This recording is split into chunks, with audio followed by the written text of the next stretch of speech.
Hello అండి. Welcome to Shri Swapna vlogs.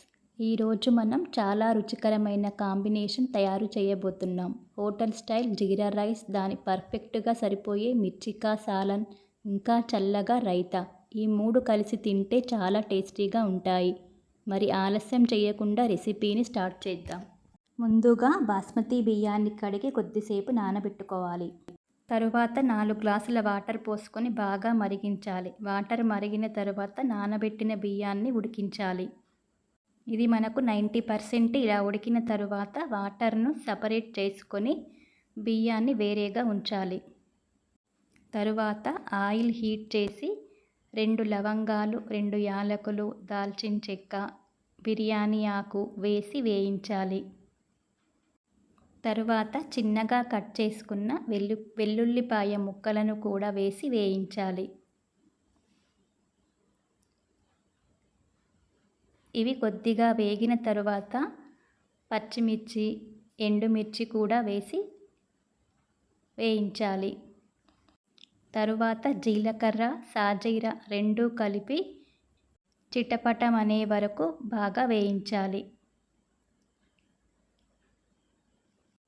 తరువాత కరివేపాకును కూడా వేసి కలపాలి. ఇవన్నీ వేగిన తరువాత మనం వండుకున్న అన్నాన్ని కూడా వేసుకోవాలి. దీనికి సరిపడా ఉప్పు వేసుకొని కలుపుకోవాలి. ఒక 2 నిమిషాల పాటు ఉడికిన తరువాత కొద్దిగా కొత్తిమీర వేసుకొని మరొక 2 నిమిషాల పాటు ఉడికించాలి. అంతే అండి, జీరా రైస్ రెడీ. జీరా రైస్కి బాస్మతి రైస్ వాడితే గింజ విడివిడిగా వస్తుంది.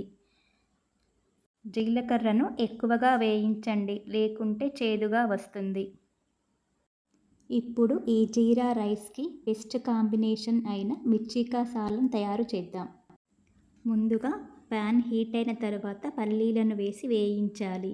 ఇవి కొంచెం వేగిన తరువాత ధనియాలు, కొబ్బరి కూడా వేసి వేయించాలి. తరువాత కొన్ని నువ్వులను కూడా కలిపి బాగా వేయించాలి. ఇవి చల్లారిన తరువాత మిక్సీలో వేసుకొని పొడి తయారు చేసుకోవాలి. తరువాత లావుగా ఉన్న మిర్చీలను తీసుకొని మధ్యకు కోసి దానిలో ఉన్న గింజలను తీసేయాలి. అన్ని మిర్చీలను ఇలాగే రెడీ చేసుకోవాలి. తరువాత ఉల్లిపాయలను సన్నగా కట్ చేసుకొని పెట్టుకోవాలి.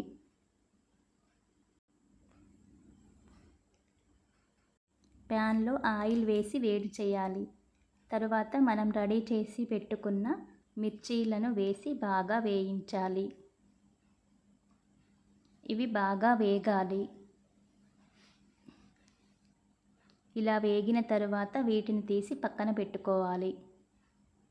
ఇప్పుడు అదే ప్యాన్లో 2 లవంగాలు, యాలకులు, దాల్చిన చెక్క, కట్ చేసి పెట్టుకున్న ఉల్లిపాయ ముక్కలు,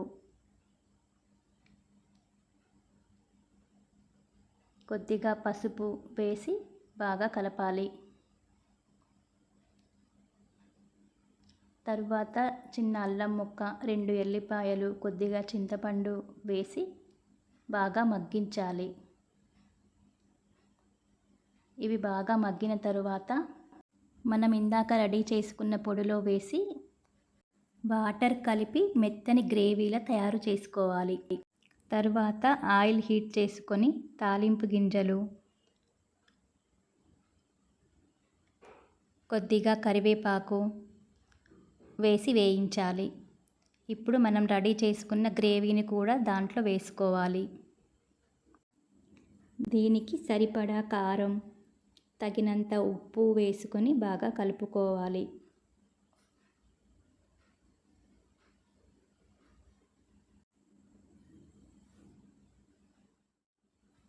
దీనిని 10 నిమిషాల పాటు సిమ్లో బాగా ఉడికించుకోవాలి.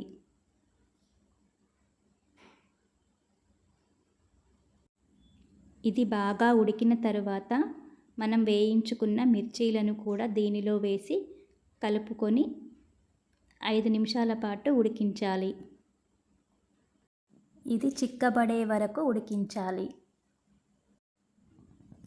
తరువాత తగినంత కొత్తిమీర వేసి 2 నిమిషాల పాటు ఉంచి స్టవ్ ఆఫ్ చేసుకోవాలి. అంతేనండి, చాలా టేస్టీగా ఉండే మిర్చికా సాలన్ రెడీ. ఇప్పుడు ఈ కాంబినేషన్కి చల్లని రైతా తయారు చేసుకుందాం. ఒక బౌల్లో పెరుగును తీసుకొని బాగా గిలక్కొట్టుకోవాలి. తర్వాత సన్నని ఉల్లిపాయలు, క్యారెట్ తరుగు, టమాటా ముక్కలు, కొత్తిమీర అన్నిటినీ వాటర్లో బాగా కడిగి పెరుగులో వేసుకోవాలి. తగినంత సాల్ట్ వేసి కలుపుకోవాలి. మీకు ఇష్టమైతే కొద్దిగా పచ్చిమిర్చి కూడా వేసుకోవచ్చు. అంతే అండి, మనకు రైతా కూడా రెడీ. ఈ కాంబినేషన్ ఒకసారి ట్రై చేస్తే మళ్ళీ మళ్ళీ చేసుకోవాలనిపిస్తుంది. ఇంట్లో అందరికీ తప్పకుండా నచ్చుతుంది. ఈ వీడియో మీకు నచ్చితే లైక్ చేసుకోండి, సబ్స్క్రైబ్ చేసుకోండి.